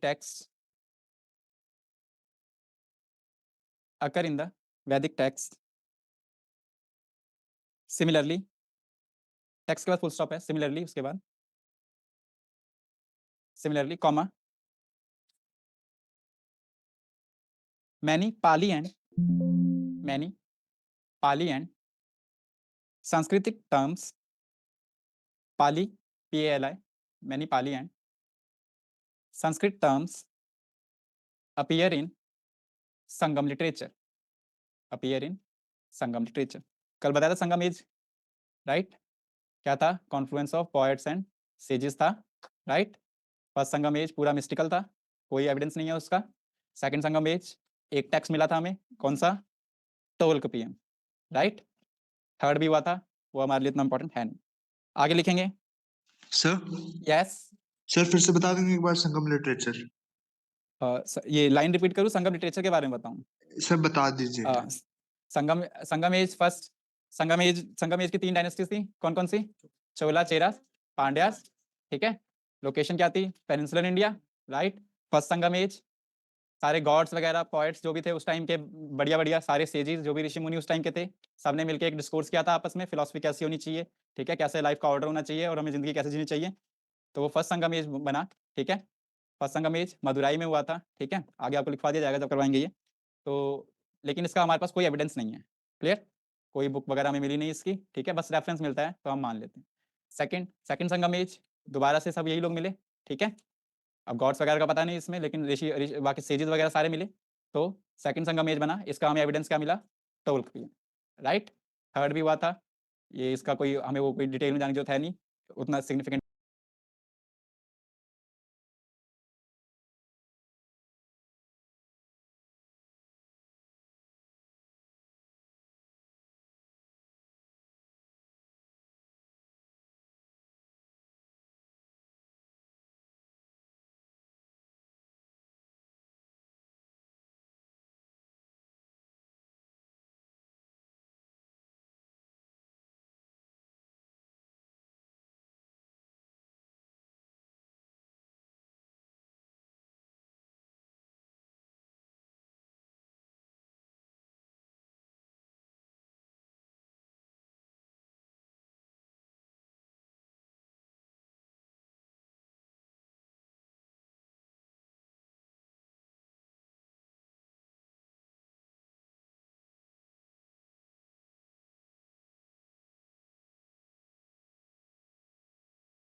God's वगैरह भी सब मिल गए थे ना, सारे मिलके फिलोसफी सब बात करने आए थे ना। जब फिलोसफी की बात आती है सब अपना ओपिनियन देने चाहते हैं, तो भगवान क्यों पीछे सर रहें। यस सर सेकंड वाले का टाइम बता दीजिए ना सर। टाइम यार अभी इतना मेरे को ध्यान में नहीं है, बता देंगे आपको जब दोबारा जब वो कराएंगे ना आपको सही से, तो आपको सारी डिटेल्स दे दी जाएगी। सर यस सर जो ये रामायण और महाभारत हुई थी तो सर इसका टाइम क्या था सर? ये भी कल बताया था मैंने। आप विश्वास रखते हैं तो आपकी हिस्ट्री है, नहीं रखते तो एपिक्स है। ऐसा जिसका कोई टाइम लाइन सेट नहीं है, ये through the history down.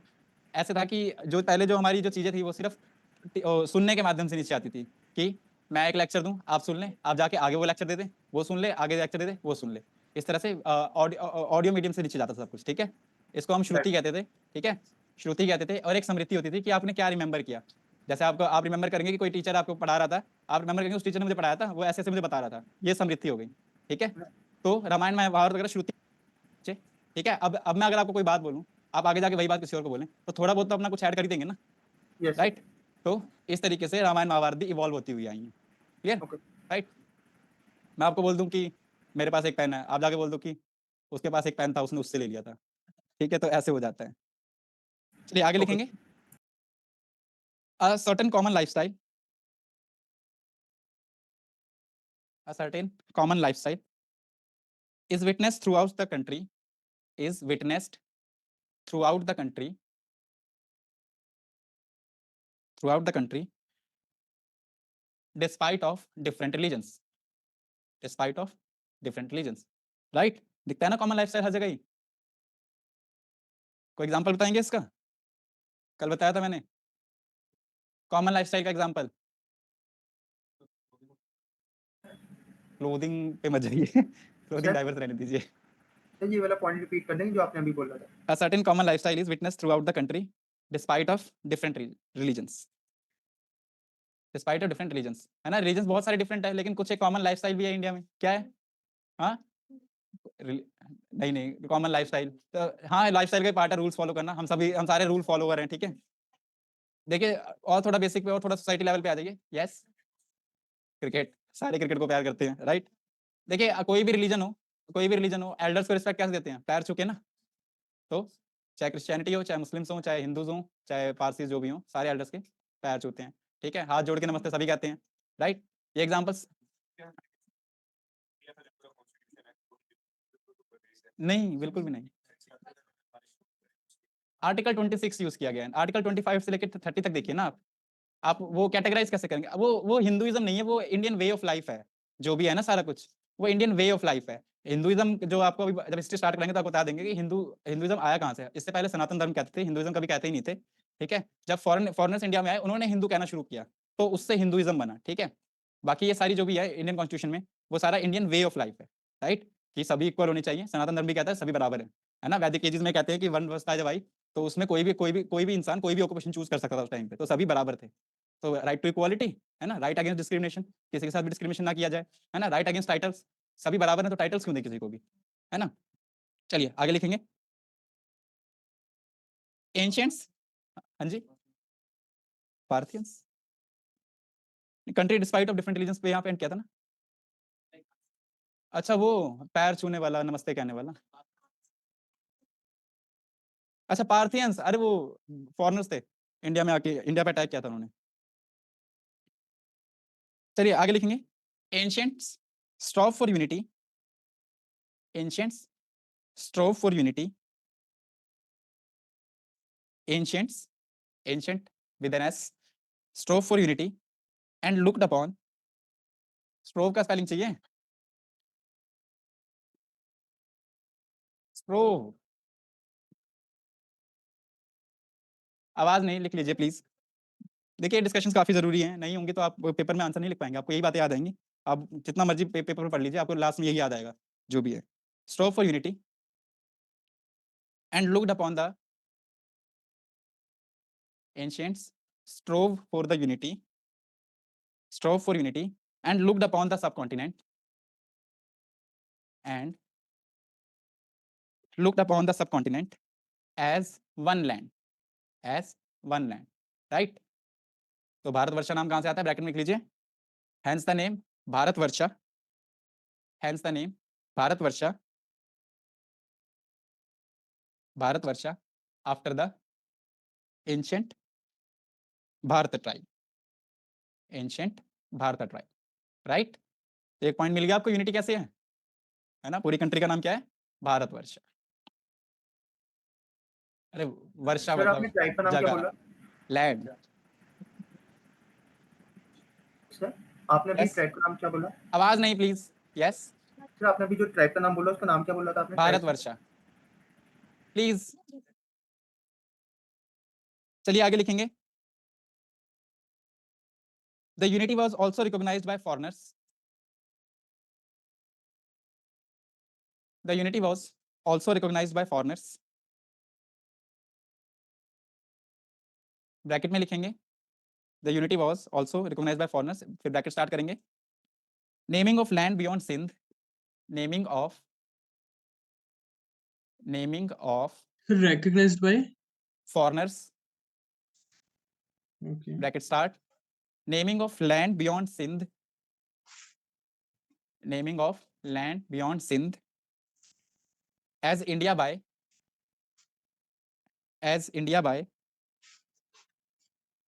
Greeks, naming of land beyond Sindh as India by Greeks and Hind in Persian and Arabic, right? तो इंडिया नाम किसने दिया था? ग्रीक्स ने। और हिंद नाम, हिंदुस्तान नाम कहाँ से आता है? पर्शियन एंड अरेबिक से। ठीक है, अरेबिक में एस का फोनेटिक था नहीं उस टाइम पे, ठीक है, तो वो सिंध प्रोनाउंस ही नहीं कर पाते थे, तो वो हिंद कहते थे। ठीक है, आगे लिखेंगे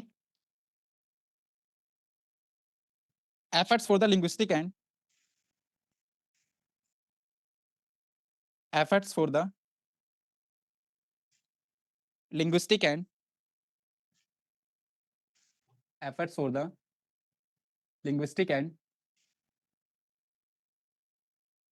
cultural unity of the country were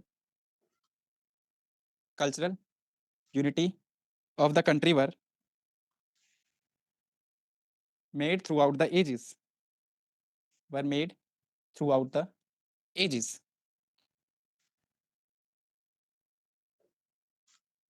In 3rd century BC,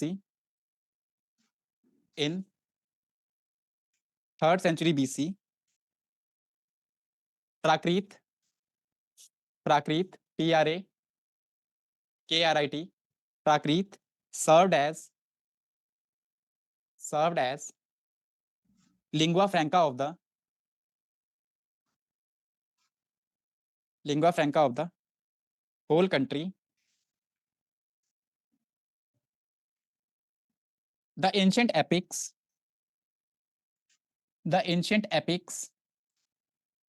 comma, the Ramayana and the Mahabharata,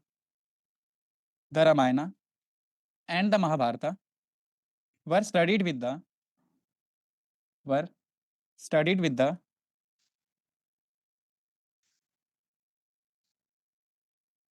same zeal, Z-E-A-L, zeal and devotion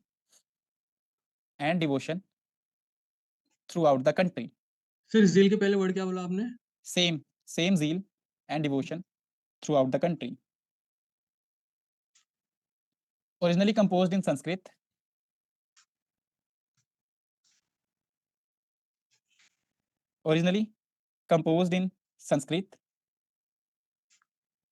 These epics came to be originally composed in Sanskrit. These epics came to be presented in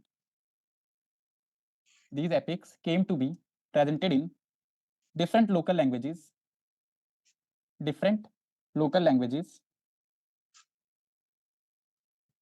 Full stop.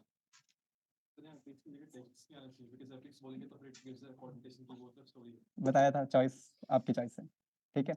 अगर paper में आएगा तो आपको epics ही mention करना है, right. NCERT में epics लिखा हुआ है। चलिए लास्ट लाइन है, the underlying unity and integrity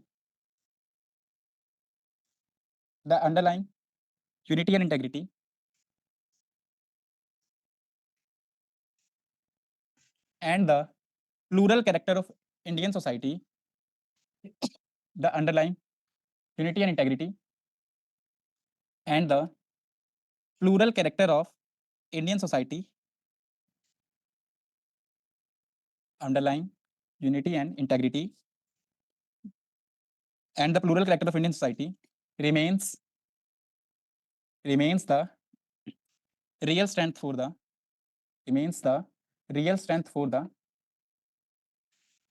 development of the country. Real strength for the development of the country. Right? Last line read किया आपने? क्या कह रहा है? The underlying unity and integrity and the plural character of Indian society remains the real strength for the development of the country. ठीक है? Important line है काफी. तो आप ब्रेक लीजिए अभी. Plural Yes? कैरेक्टर्स यहाँ पे क्या show Real strength for the development of the country. नहीं प्लूरल कैरेक्टर्स यहाँ पे क्या बताना चाह रहे Of हैं? Indian society. अभी बता देंगे आपको, डिफाइन कर देंगे ब्रेक के बाद. जरा अभी ब्रेक ले लेते हैं. ये लाइन ब्रेक पे जा रहे हैं. ये लाइन, इस लाइन के बारे में सोचिएगा, थोड़ा एग्जांपल सोच के आइएगा. मुझे बताइएगा कैसे जो इंडिया की डाइवर्सिटी और जो प्लूरल कैरेक्टर है, यूनिटी और इंटेग्रिटी को स्ट्रेंथन कर रहा है और कैसे वो डेवलपमेंटल फीचर्स में हेल्प कर रहा है. राइट? ठीक है, ब्रेक लीजिए. Sir yes. सर एक तो ये बता दो कि जो प्रीलिम्स और मेंस है उसमें आर्ट एंड कल्चर की वेटेज कितनी है प्री के पेपर में और मेंस में? अपना क्वेश्चन मैसेज बॉक्स में डाल दीजिए, ब्रेक के बाद ले लेते हैं. ठीक है, राइट सर. चलिए. प्राकृत लैंग्वेज का नाम है लिंग्वा फ्रैंका, मतलब कॉमन स्पीकिंग लैंग्वेज.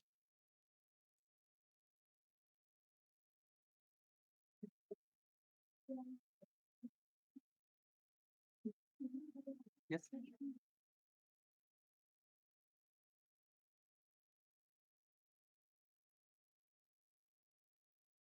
सर कितने टाइम का ब्रेक